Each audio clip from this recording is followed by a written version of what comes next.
সবাইকে স্বাগত জানাচ্ছি চ্যানেল 24 এর নিয়মিত আয়োজন সংসদের পথে। প্রতিদিনের মতো আমরা আজও হাজির হয়েছি মহান জাতীয় সংসদের সামনে থেকে এই আয়োজন নিয়ে। আপনারা জানেন যে এই অনুষ্ঠানটি পরিবেশিত হচ্ছে খানদানি চেয়ারের সৌজন্যে।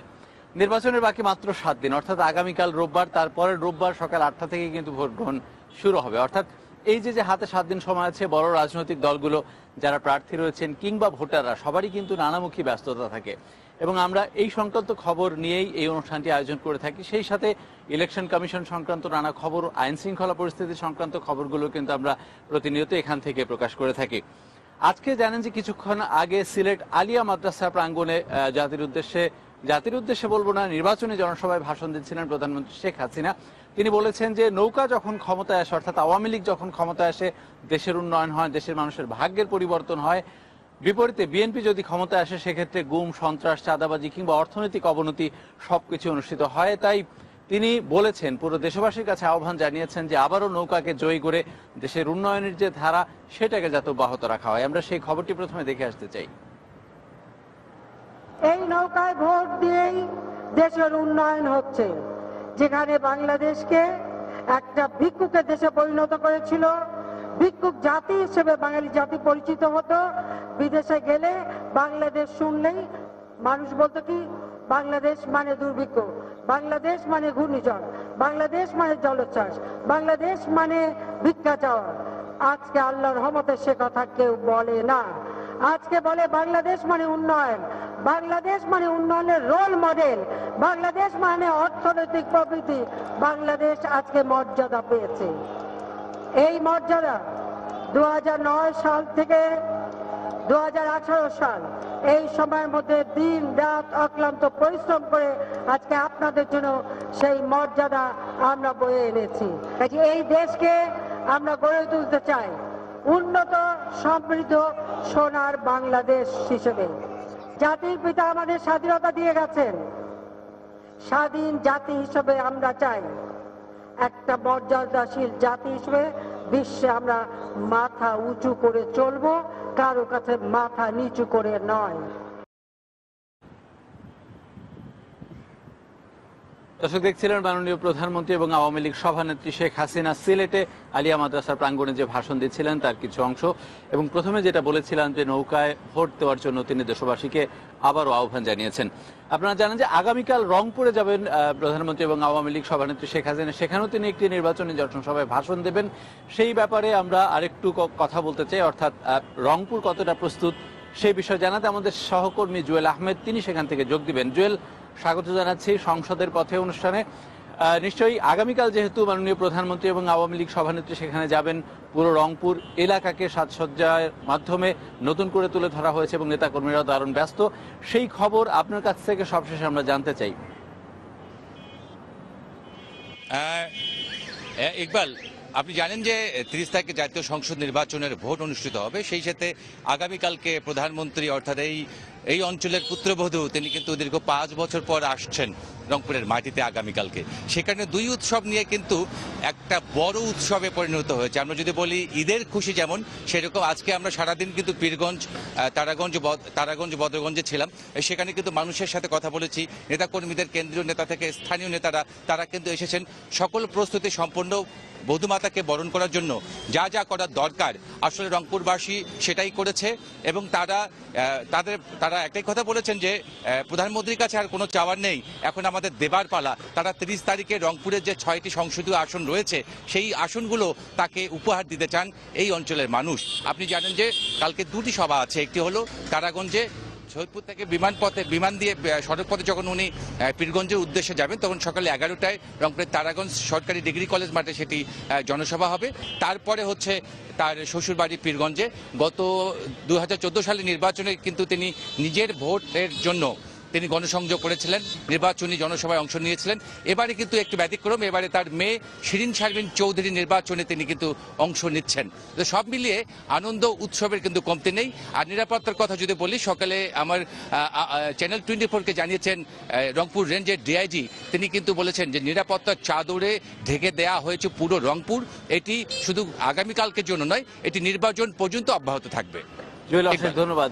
নিঃসন্দেহে যেহেতু 5 বছর পর মাননীয় প্রধানমন্ত্রী সেখানে যাচ্ছেন, স্বাভাবিকভাবেই এলাকার মানুষ এবং রংপুরবাসীদের জন্য একটা নতুন দিন আগামীকাল। আমরা আশা করব উৎসবটা এবং আয়োজনটা খুব ভালোভাবে সম্পন্ন হবে। আমরা পরের খবরে যেতে চাই যে নির্বাচন কমিশন ও বিদেশিদের কাছে নালিশ করা ছাড়া বিএনপির আর কোনো কাজ নেই, এমন মন্তব্য করেছেন আওয়ামী লীগের সাধারণ সম্পাদক এবং আওয়ামী লীগের সাধারণ সম্পাদক ওবায়দুল কাদের।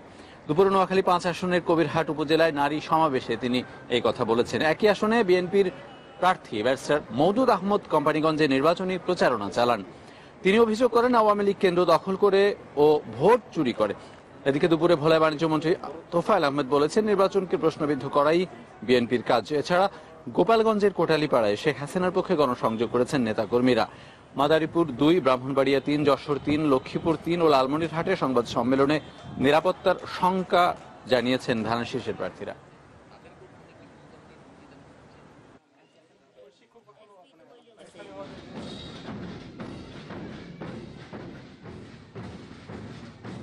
বাংলাদেশ নালিশ পার্টি বিএনপির এখন সম্বল হলো বিদেশিদের কাছে নালিশ। তারা নির্বাচন কমিশনারটা পেয়েছে, প্রতিদিন নির্বাচন কমিশনে আর কোন পার্টি না যায়, বিএনপি আছে। কেন যায়? নালিশ। বিএনপি বা এখন ঐক্যজোট হয়েছে, তাদের একটা চারিত্রিক বৈশিষ্ট্য হলো নির্বাচনটাকে প্রশ্নবোধক করা, নির্বাচন কমিশনকে প্রশ্নবোধক করা। খবরটি দেখছিলেন মহান জাতীয় সংসদের সামনে থেকে অনুষ্ঠিত সংসদের পথে অনুষ্ঠান, চ্যানেল 24 এর নিয়মিত আয়োজন। এই পর্যায়ে একটা বিরতি নিচ্ছি, কিছুক্ষণ পরে ফিরে আসছে আমাদের সাথে। দর্শক, আবারও স্বাগত জানাচ্ছি চ্যানেল 24 এর একাদশ জাতীয় সংসদ নিয়ে নির্বাচিত আমাদের নিয়মিত আয়োজন সংসদের পথে। জাতীয় সংসদের সামনে থেকে প্রতিদিন এই সময় আমরা নির্বাচন সংক্রান্ত নানা খবর আপনাদেরকে দিয়ে থাকি। প্রথম পর্বে আপনারা দেখেছিলেন মাননীয় প্রধানমন্ত্রী শেখ হাসিনা আজকে সিলেটে আলিয়া মাদ্রাসার প্রাঙ্গণে ভাষণ দিচ্ছিলেন আওয়ামী লীগের জনসভায়, সেই খবর আমরা দেখিয়েছি।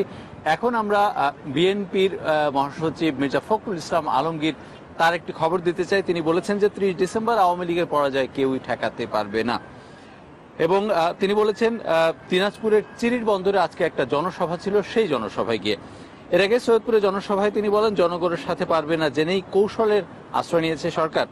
উন্নয়নের নামে জনগণের পকেট কেটে নিজেদের পকেট ভারী করছে সরকার। আর আইন শৃঙ্খলা বাহিনীকে নিরপেক্ষতা বজায় রাখার আহ্বান জানিয়ে তিনি বলেছেন জনগণ যাতে 30 ডিসেম্বর নিরাপদে ভোট দিতে পারে তা নিশ্চিত করতে হবে। ভোটারদের নির্ভয়ে নিজেদের অধিকার প্রয়োগ করে খালেদা জিয়াকে মুক্ত করারও আহ্বান জানান বিএনপি মহাসচিব।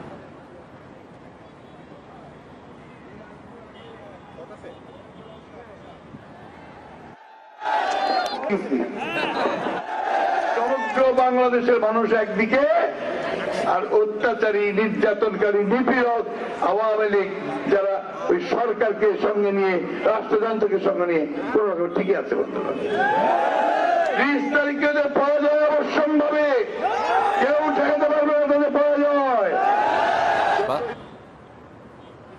দর্শক শুনছিলেন, এবার আমরা চলে যেতে চাই আমাদের সহকর্মী মুহসিনুর রহমান বাদল, আমরা তার কাছে যাব। তার আগে আরো একটি খবর দেখে আসতে চাই। বিএনপির মনোনীতদের প্রার্থিতা বাতিল হওয়া আসনগুলোতে নির্বাচন স্থগিত করার দাবি জানিয়েছে দলটির স্থায়ী কমিটির সদস্য নজরুল ইসলাম খান। দুপুরে তার নেতৃত্বে নির্বাচন কমিশনে যায় 4 সদস্যের প্রতিনিধি দল। পরে সাংবাদিকদের নজরুল ইসলাম খান বলেন নির্বাচনকে প্রহসনে পরিণত করতে চাইলে তার দায়ভার সরকার ও নির্বাচন কমিশনেরই। দাবি করেন এই নির্বাচনে জামায়াতের কোনো প্রার্থী নেই, সবাই বিএনপির প্রার্থী।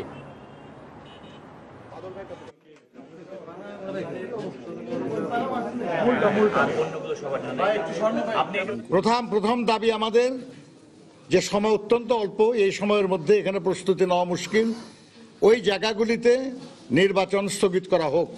এখন আপনি সাময়িকভাবে কাউকে বললেন যে তিনি অপরাধী, সেই জন্য আপনি নির্বাচন থেকে তাকে বঞ্চিত করলেন। এরপরে যদি চূড়ান্ত বিচারে প্রমাণিত হয় যে তিনি দোষী নন, তখন আবার ইলেকশন হবে এই জায়গায়, আর তো সুযোগ নাই। খবরটি দেখছিলেন, কিছুক্ষণ আগে বলেছিলাম যে আমাদের সহকর্মী মহসিনুর রহমান বাদল তিনি রয়েছেন ঠাকুরগাঁও। উত্তরের আরও একটি জেলা, এবং আপনারা জানেন যে বিএনপির মহাসচিব মির্জা ফখরুল ইসলাম আলমগীরের নিজ এলাকা, সেখান থেকে তিনি নির্বাচনের প্রচারণার খবর আমাদেরকে জানাবেন। বাদল, নিশ্চয়ই আপনি আমাকে শুনতে পাচ্ছেন। প্রচন্ড শীত স্বাভাবিকভাবেই ঠাকুরগাঁয়ে বরাবরই পড়ে থাকে, আজও প্রচুর শীত রয়েছে নিশ্চয়ই, এবং শীত উপেক্ষা করে আসলে প্রার্থীরা কতটা ভোটারদের কাছে যেতে পারছেন সেই খবরটা আমাদেরকে একটু জানান। সেই সাথে নির্বাচনী আমেজটা কেমন দেখছেন? ইকবাল, আজ কিন্তু মূলত বিএনপি মহাসচিব উত্তরবঙ্গের বেশ কয়েকটি জেলা বলতে পারি, রংপুরের শহীদপুরে ছিল নির্বাচনী জনসভা, তারপর দিনাজপুরে হয়েছে, পার্বতীপুর, তারপরে হচ্ছে চিরির বন্দর, সেখান থেকে কিন্তু এখন ঠাকুরগাঁয়ে এসেছে নির্বাচনী প্রচারণা চালাতে। এবং আমি তিনটি যে সভা হয়েছে সেই সভাগুলোতে দেখেছি আসলে মধ্যে কিন্তু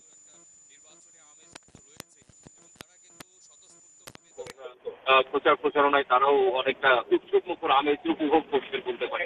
এই শীতের মধ্যেও কিন্তু তারা সেই সমাবেশগুলোতে জড়ো হয়েছেন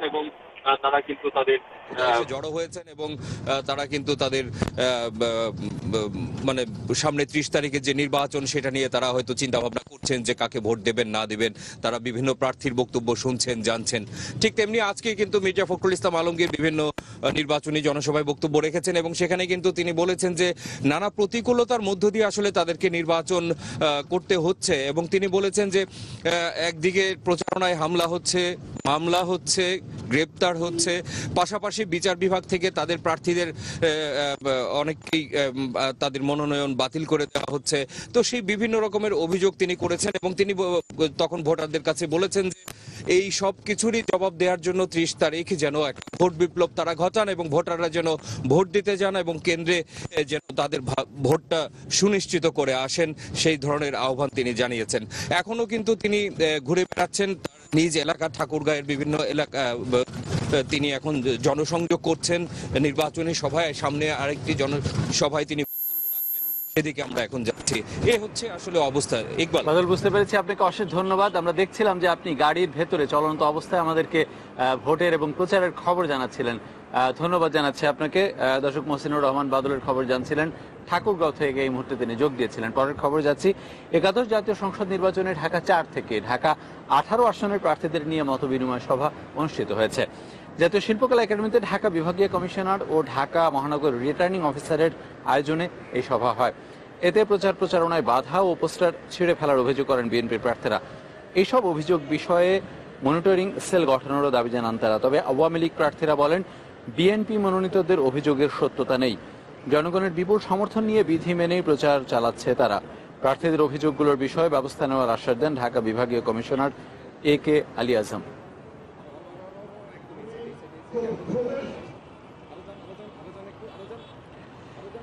সংসদ নির্বাচন এলেই দুশ্চিন্তা বাড়ে ভোলার সংখ্যালঘু অধ্যুষিত গ্রামগুলোয়।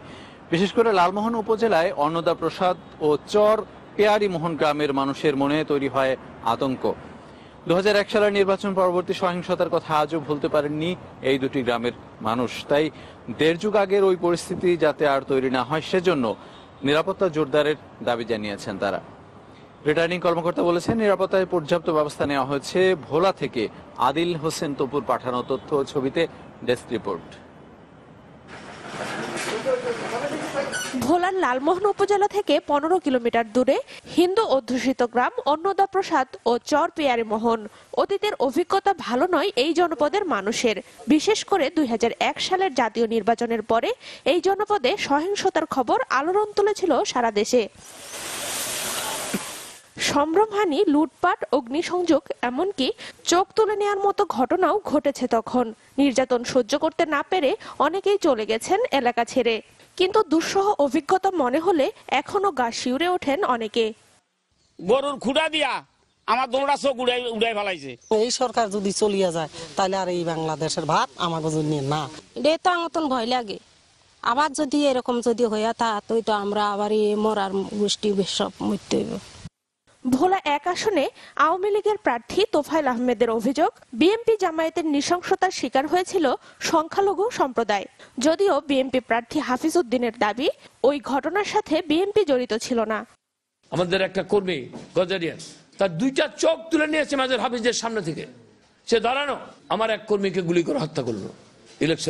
ইলেকশনের দিন মানুষ এখন চরম বিক্ষুব্ধ তাদের বিরুদ্ধে। এই প্রশ্নটার লড়াই যে প্রশ্ন আমি উত্তর দিয়েছি, এরা হলো নিম্নমানের সন্ত্রাসী, তাদেরকে পুলিশ গ্রেফতার করেছে, বিচার করেছে। So this part is over. এবারের নির্বাচন ঘিরে আতঙ্কে আছে অনেক সংখ্যালঘু পরিবার, তাই তাদের নিরাপত্তা জোরদারের দাবি হিন্দু সম্প্রদায়ের নেতাদের। তবে আশ্বস্ত করেছেন রিটার্নিং কর্মকর্তা, বাড়ি ঘর সহায় সম্পদ সব হারিয়ে দেশ ছাড়তে হয়েছে। আমরা ভবিষ্যতে চাইব না এই ধরনের কোনো নির্যাতন আর সংখ্যালঘুদের উপরে আসে। নির্বাচনকালীন, নির্বাচনের সময়, নির্বাচনের পরে সব সময় তাদের সকল প্রকার নিরাপত্তা নিশ্চিত আমরা দিচ্ছি। ক্ষমতায় যাওয়া কিংবা থাকার লড়াইয়ে নিরীহ মানুষ যাতে ক্ষতির শিকার না হয় সেই দাবি ভোলার সংখ্যালঘু সম্প্রদায়ের। Desk report, channel 24। খবরটি দেখছিলেন। এই মুহূর্তে আরো একটা বিরতি নিতে চাই সংসদের পথে অনুষ্ঠানে। আমাদের সাথে থাকুন, একটু পরে ফিরে আসছি। আবারও স্বাগত জানাচ্ছি বিরতির পরে জাতীয় সংসদের সামনে থেকে সংসদের পথে অনুষ্ঠান, চ্যানেল 24 এর প্রতিদিনের আয়োজন, এবং এই অনুষ্ঠানটি আমরা চালানোর চেষ্টা করবো আগামী 30 ডিসেম্বর, অর্থাৎ যেদিন ভোট হবে সেই দিন পর্যন্ত। এতক্ষণ আপনারা বিভিন্ন প্রান্তের খবর জানছিলেন। আমরা আবারও যেতে চাই দেশের দক্ষিণের একটি জেলা পটুয়াখালীতে। আমরা এই মুহূর্তে সংযোগ স্থাপন করতে পারছি না, আমরা অন্য খবর দিয়ে আবারও শুরু করতে চাই। যে আপনারা জানেন যে বাংলাদেশ সমাজতান্ত্রিক দল বাসদ আজকে ইশতেহার দিয়েছে, সেখানে তারা 17 দফা প্রস্তাব দিয়ে এই ইশতেহারটি পেশ করেছে এবং এটা তারা ঘোষণা করেছে ঢাকা রিপোর্টার্স ইউনিটিতে দলের সাধারণ সম্পাদক খালেকুজ্জামান। তিনি বলেছেন যে 72-এর সংবিধান পুনঃপ্রতিষ্ঠা, সংসদে সংখ্যানুপাতিক প্রতিনিধিত্ব নিশ্চিত করা, স্নাতক পর্যন্ত অবৈতনিক ও বাধ্যতামূলক শিক্ষাসহ বেশ কিছু প্রস্তাবনা ছিল এতে। এই সময় বাসদ নেতারা অভিযোগ করেন বিভিন্ন জায়গায় বাম গণতান্ত্রিক জোটের প্রার্থীদের প্রচারণায় বাধা দেওয়া হচ্ছে। এসব ব্যাপারে নির্বাচন কমিশনের ভূমিকার সমালোচনা করেন বক্তারা।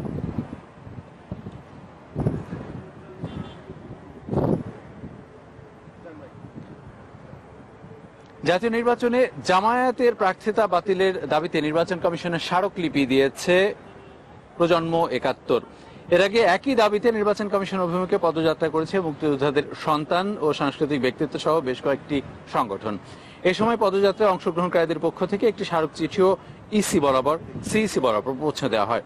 পদযাত্রায় যোগ দিয়ে বক্তারা বলেন, জামায়াত 1971-এ দেশ বিরোধী কার্যকলাপে যুক্ত ছিল, যে কারণে তাদের নেতাদের আন্তর্জাতিক অপরাধ ট্রাইব্যুনালে শাস্তি হয়েছে। উচ্চ আদালতে তাদের দলের নিবন্ধন বাতিল করেছে। তারপরও জামায়াতের নেতারা রাজনৈতিক দলের আশ্রয়ে মনোনয়ন নিয়ে নির্বাচন করছে, যা কাম্য নয়।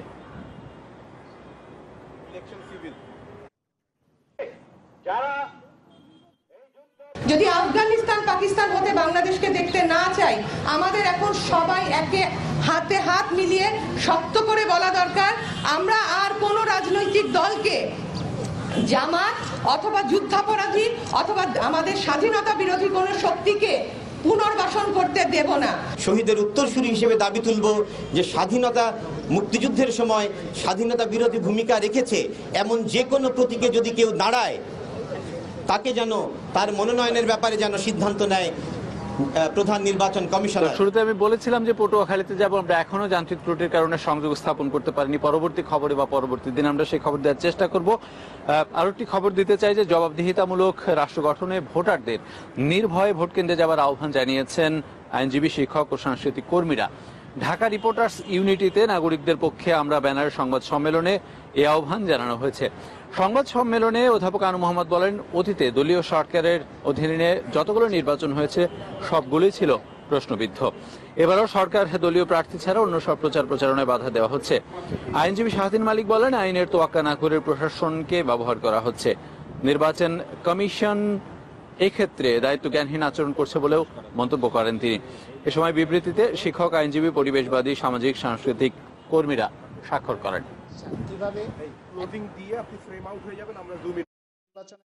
দর্শক, আজকের মতো এই ছিল সংসদের পথে। আপনারা জানেন যে প্রতিদিন আমরা এই সময় জাতীয় সংসদের সামনে থেকে এই আয়োজনটি আপনাদের জন্য নিয়ে আসছি এবং এটি পরিবেশিত হচ্ছে খানদানি চেয়ারের সৌজন্যে। আজকের মতো শেষ করতে হচ্ছে। ভালো থাকবেন সবাই।